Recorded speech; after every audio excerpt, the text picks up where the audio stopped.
There's a quiet kind of liberation that arises, not when you gain control, but when you release the need for it.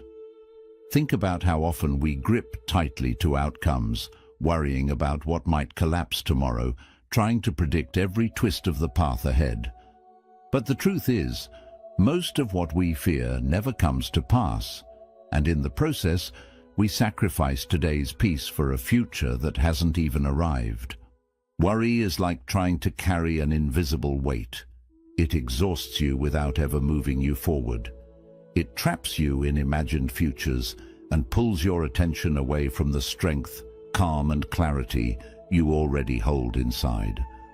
But something shifts when you choose to let go, when you stop resisting the flow of life and begin to move with it instead. You create space, and in that space, life begins to meet you with unexpected grace, not because you forced it, but because you stopped standing in its way. In this video, we'll explore 7 timeless lessons from Buddhist philosophy, teachings that gently guide us away from the chaos of overthinking and back into the stillness of the present moment. These aren't quick fixes or empty mantras. They are truths that, when practiced, can help you step out of fear and into a deeper sense of freedom that's always been waiting within you. Lesson 1. Fear is a seed, and what you plant, you nourish. In Buddhist philosophy, your mind isn't just a passive observer of life. It's the soil from which your entire reality grows. Every thought you water becomes a root, and fear, if left unchecked, doesn't just sit quietly in the background. It multiplies, it wraps itself around your decisions, colors your relationships, and clouds your sense of self. Fear isn't just a feeling. It's a filter, a distorted lens that makes the world look more hostile, more uncertain than it actually is. The danger? When you begin to fear something deeply, you start living as if it's already happening. You breathe life into the very thing you're trying to avoid. Picture this. You're afraid of being let go from your job. That fear shows up in small ways. Hesitation in your voice, second-guessing your ideas, playing it safe when boldness is needed. And over time, that hesitation sends signals to your team, to your boss, even to yourself, that something's off. Ironically, fear pulls you closer to the very thing you hope to escape. It happens in relationships too. Fear of abandonment makes us cling, overthink, doubt every silence. And that tension, it doesn't build closeness. It creates distance. The relationship begins to crack, not because of what the other person did, but because fear was left to grow unchecked. But here's the truth. Buddhism reminds us of, your mind is fertile ground. It doesn't discriminate. It will grow whatever you plant: fear, anger, doubt or calm, clarity and compassion. You are not a victim of your thoughts. You are the gardener. And gardening doesn't mean pretending everything is fine. It means becoming mindful of what you're watering. When fear shows up, pause, take a breath, ask, is this thought building the life I want, or slowly dismantling it? Fear thrives in the dark. But when you shine awareness on it, when you call it out, it loses its grip. You begin to see it not as a monster, but as a messenger, a chance to return to presence, a moment to re-choose peace. And once you do that, once you stop feeding the fear, you'll notice something remarkable. The world around you begins to shift. People respond differently, opportunities flow more freely, life softens, not because it changed, but because you did. Lesson 2. Real strength isn't in control, it's in surrender. In today's hyper-driven world, we're taught that strength looks like control. Master your routine, dominate your goals, force your future into shape, push harder, plan better, never let go. But Buddhist wisdom flips that narrative completely. It says, strength isn't about gripping tighter, it's about knowing when to release. Letting go isn't failure, It's clarity. It's recognizing that life is not something you can strangle into submission. It's something you must learn to flow with. You act with intention, but then you trust. Imagine trying to hold water in your palm. The harder you squeeze, the more it slips away. But leave your hand open, and it stays. That's what surrender is.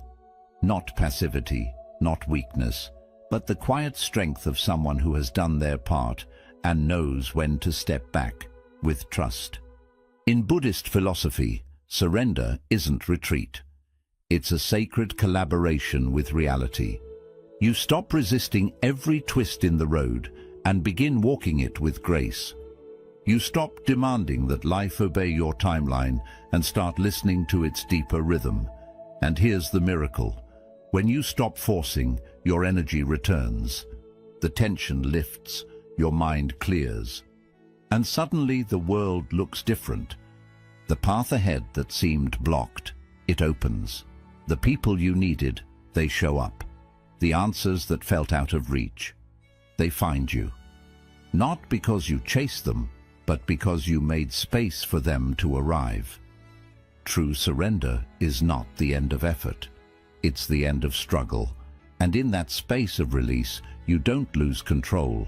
You discover a deeper power, a power rooted not in domination, but in alignment. When you let go of needing to control everything, you begin to realize you were never meant to carry it all alone. Lesson 3. Anxiety belongs to the future. Peace belongs to now. Buddhist wisdom teaches something quietly revolutionary. Anxiety can't survive in the present moment. It feeds off anticipation, off imagined futures and worst-case scenarios. It thrives in the mental fog of what if and what might go wrong. But here's the thing. None of that is real. It's all a movie your mind is playing in advance, a script that hasn't even begun. So the next time you feel anxious, pause and ask, where is my mind right now? Chances are, it's sprinting ahead, constructing stories, anticipating pain, trying to solve problems that haven't even happened. And while your attention is trapped in that illusion, you miss the only place where life is actually happening. Right here, right now. This moment, this breath is your anchor, and in this single breath, you are safe, you are whole, you are not drowning in the storm of what could be. You are resting in the stillness of what is. Buddhism calls this mindfulness, but it's not just a technique. It's a return, a coming home to your body, your breath, your being. And every time you return, you weaken the grip of anxiety. You stop pouring energy into a future that hasn't arrived and begin to reclaim your peace, one breath at a time. The mind is loud. It spins, warns, plans, panics. But the present moment, it whispers. And if you listen closely, it tells you the truth. There is nothing to fear right now. There is only this breath, this heartbeat, this quiet space where life meets you. Peace isn't a place you chase. It's a presence you remember. Lesson 4. Most of the weight you carry was never real to begin with. So much of the heaviness we feel isn't from life itself. It's from the stories we tell ourselves about what might happen. Buddhist wisdom gently reminds us, our deepest anxieties rarely come from reality. They come from imagination. We become authors of endless tragedies that never take place. Sleepless nights worrying about conversations that go better than expected. Stomach knots over future disasters that never arrive. We carry these imagined fears like stones in a backpack. Heavy, invisible, and entirely optional. Why does this happen? Because the human mind is brilliant at storytelling. It's like a novelist who refuses to take a day off. It scripts scene after scene of what could go wrong, failures, betrayals, endings. And while these stories live only in our heads, our bodies begin to react as if they're already happening. We start defending ourselves from threats that don't exist. We act tense. We close off. We brace for storms that may never come. But here's what Buddhism teaches with such clarity. Just because a thought appears doesn't mean it's the truth. The mind can imagine anything. It doesn't mean you need to live inside every script it writes. Think back. How many times have you feared a situation only to realize it wasn't nearly as bad as your mind predicted? How often has the thing you dreaded passed quietly, or never happened at all? Worry distorts reality. It pulls distant fears so close that we start reacting to shadows, not facts. And in doing so, we miss what's actually here. This peaceful breath, this simple moment. So the next time you feel yourself spiraling, pause. Take one conscious breath and gently ask, is this happening right now? Or is it just a thought? That one question can return you to the present. And the present is almost always gentler than your imagination. Let those imagined burdens fall away. You never needed to carry them in the first place. And once you stop living inside your mind's predictions, you'll notice life feels lighter, kinder, and far more real. Lesson 5. Letting go of control is how you begin to trust. There's a humbling but liberating truth at the heart of Buddhist wisdom. You can't surrender to life while clinging tightly to the illusion of control. You can't hold the steering wheel and still trust the road will carry you. Control and faith move in opposite directions. The more tightly you grip control, the further you drift from trust. And the more you lean into trust, the more you're asked to let go. Trying to micromanage every detail of your life, every outcome, every emotion, every person, is like quietly telling the universe, I don't trust you.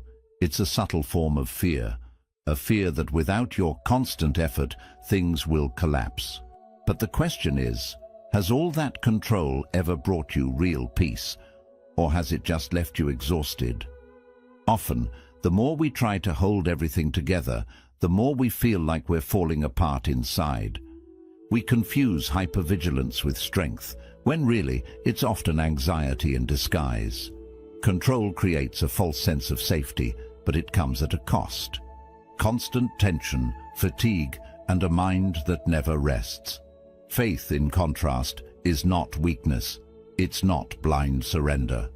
It's an inner knowing that says, I've done my part. Now I allow life to do the rest. It's powerful because it frees you from the trap of obsessing over every detail.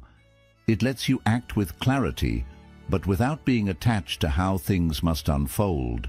Faith creates room for mystery, for timing and outcomes beyond what your plans could ever predict.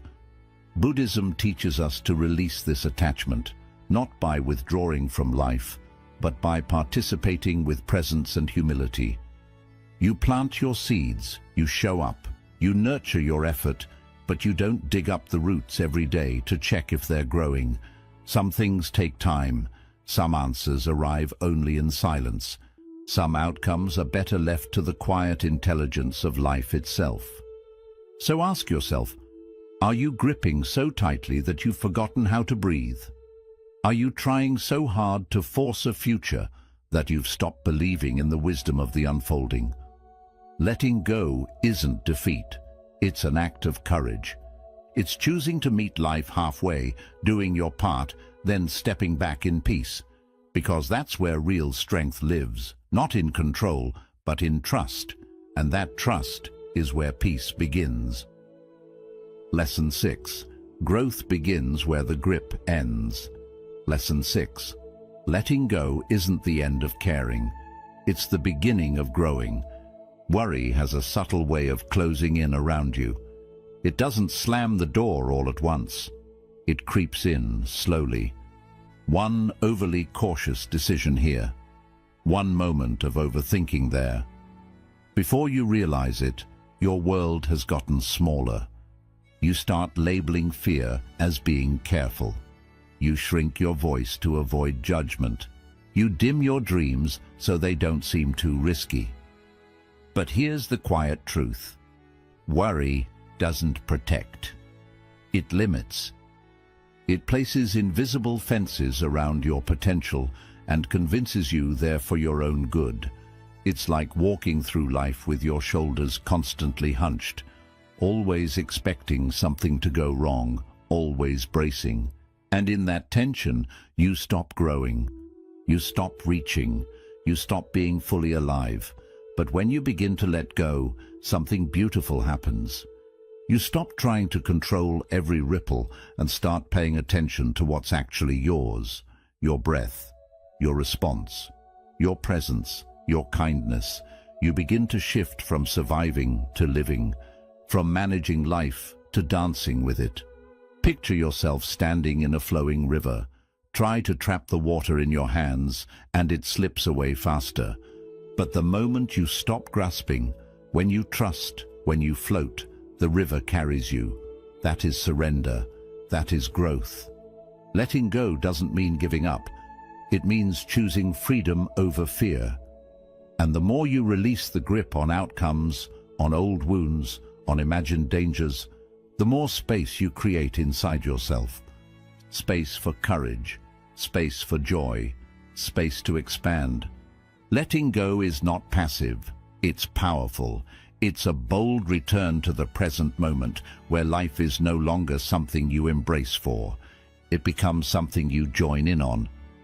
Ask yourself honestly, how much of your energy is spent worrying about what might go wrong?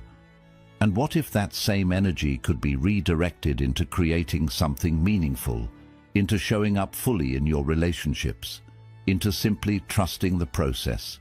When you loosen your grip on how life should unfold and start moving in rhythm with how it actually is, something shifts. You no longer feel like you're carrying the world. You begin to feel carried by it. Letting go isn't weakness. It's the quiet courage to stop playing small, to stop hiding in fear. It's the moment you stop shrinking and start expanding, with openness, with trust, with a heart that's ready to grow again. Take a deep breath. Feel the space that opens up inside you. That space is where your freedom begins. Lesson 7. Life begins to flow. Not when you control it, but when you stop trying to. One of the most overlooked teachings in Buddhist philosophy is also one of its most liberating. Life doesn't need your constant interference to work. In fact, the more we try to control each detail, each outcome, each emotion, each response, the more we create resistance. The more we grip, the more chaos we accidentally invite. But when you learn to step back, not from apathy but from trust, something extraordinary begins to unfold. Life starts moving with a rhythm far wiser than any plan you could construct. Decisions become clearer, paths open. The right people and timing begin to arrive, not through force, but through alignment. Yet this idea feels deeply unsettling for many of us. We've been conditioned to believe that control equals safety, that if we don't double-check, overanalyze, and micromanage, everything will fall apart. And so we interfere. We hover, we push, we stress. We try to force conversations, chase outcomes, and speed up what isn't ready. But in doing so, we drain our energy and disturb the very peace we're longing to find. Buddhist wisdom offers a different way, a gentler, wiser path of non-interference. Not as a withdrawal from life, but as an act of deep trust. Just as water finds its path through the rocks, life finds its flow when we stop damming it with fear. The more we meddle, the more we stir up mud. But when we step back, clarity returns. Think of all the times you tried to force something into place, a relationship, a job, a decision, only to watch it collapse under pressure. Then remember those rare moments when you finally surrendered, when you breathed, released your grip, and let life be. And things began to align, almost magically. That wasn't coincidence. That was space. Your worry, your control, your constant mental rehearsal. These are like stones thrown into a clear stream. They disturb the current. But when you stop interfering, the water becomes still again. Life becomes smooth. Control may seem like power, but it's often fear in disguise. And fear, unchecked, robs you of the very outcomes you're trying to reach. So how do you shift? You begin with observation. Notice when you're clinging too tightly, checking your phone for the 5th time, overthinking a conversation, pressuring someone or something to move before it's ready. And ask yourself, what would it look like if I loosen my grip just a little? Non-interference isn't laziness, it's maturity. It means understanding what's truly yours to do and what's not. You plant the seed, you nurture it, but you don't rip it out of the soil to check if it's growing. Growth, real growth, takes patience, not force. Picture holding a butterfly in your palm. If you squeeze in fear that it will fly away, you'll crush it. But if you hold it gently, it may stay a little longer. And even if it flies off, it might return because it remembers the safety of your open hand. This is how life works. The tighter you hold on, the more things slip away. But when you create space, everything begins to breathe, and what's meant for you starts to grow. That's when change happens. Life begins to support you, energy comes back, and solutions appear. The right words, the right timing, the right people, they all start showing up without force. You stop feeling like the world is on your shoulders, and for the first time, maybe in a long time, you feel supported. At the center of our interference is often fear. Fear of loss, failure, or not being enough. But life doesn't expect you to be perfect. It asks you to trust, to breathe, and to let go of the belief that you must do everything alone. So, take a moment to reflect. Is there something you're holding on to too tightly, a decision you're forcing, a conversation that keeps looping in your mind? Honestly ask yourself, what would it feel like to let go? Not because you're giving up, but because you trust. Because when you stop pushing, you start receiving. When you stop interfering, life begins to work with you, not against you. You don't need to control every detail. Sometimes the wisest move is to take a deep breath, do your part, and step back. Trust the flow. Ride the wave. Let life meet you in the space you create by letting go. You're not here to control the ocean. You're here to learn how to float. Bonus lesson. Choose what matters, not what's easy. Imagine walking down a foggy path where the next step isn't clear and the air is full of uncertainty.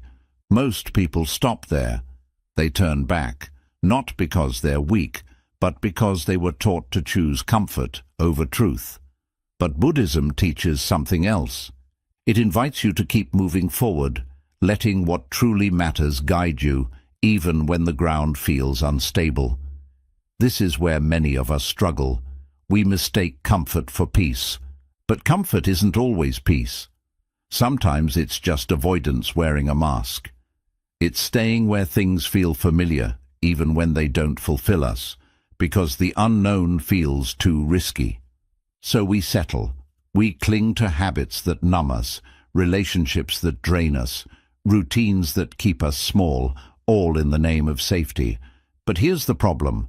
What feels comfortable often keeps you stuck, while what truly matters asks for change. Growth never comes without discomfort. Wisdom doesn't arrive without hard questions.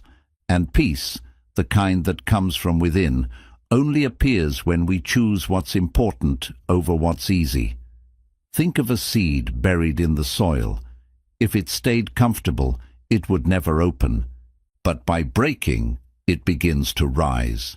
It pushes through the earth, reaches for the light, and through that struggle becomes what it was meant to be. That's how the soul grows. It asks you, what do I value more? Short-term relief or long-term alignment with who I really am? Choosing what matters means showing up for your growth, even when it's uncomfortable. It means sitting with painful emotions instead of running from them. It means stepping away from distractions and choosing presence. It means having hard conversations, setting boundaries, walking away from what no longer aligns with your path. Not because it's easy, but because your peace depends on it. This path won't always feel good. It may not always feel clear, but it will always feel true. So ask yourself now, what in your life feels comfortable but is slowly taking your peace? What are you holding on to out of habit, fear, or familiarity? And what would it look like to choose differently, not recklessly, but with awareness?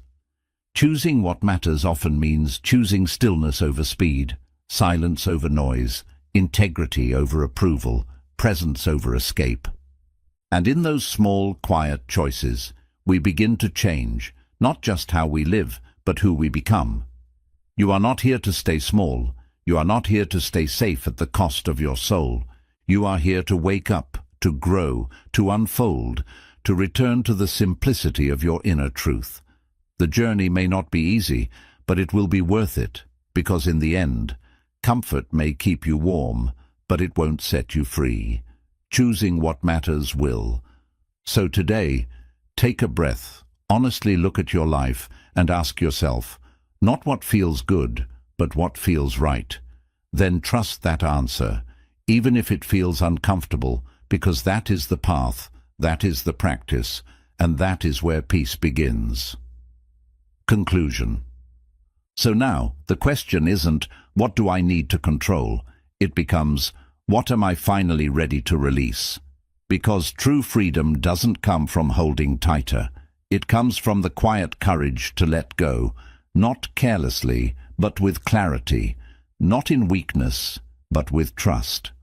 If these lessons connected with you, take a moment now to pause, breathe, reflect, and gently release something you've been holding that no longer serves you. It might be a fear, a belief, or an old story that's kept you small. You don't need to change everything at once. Just begin with one breath, one choice, one small act of trust. If this message brought you clarity or peace, consider liking this video to support the channel and let the algorithm know it matters. Share it with someone you care about who may be quietly struggling to let go. And if you want more wisdom rooted in Buddhist philosophy, mindfulness, and inner strength, subscribe to the channel. Each week we'll walk this path together, toward stillness, toward presence, and toward a lighter way of living. Because when you stop forcing, life begins to move. And when you trust it, it starts to meet you right where you are.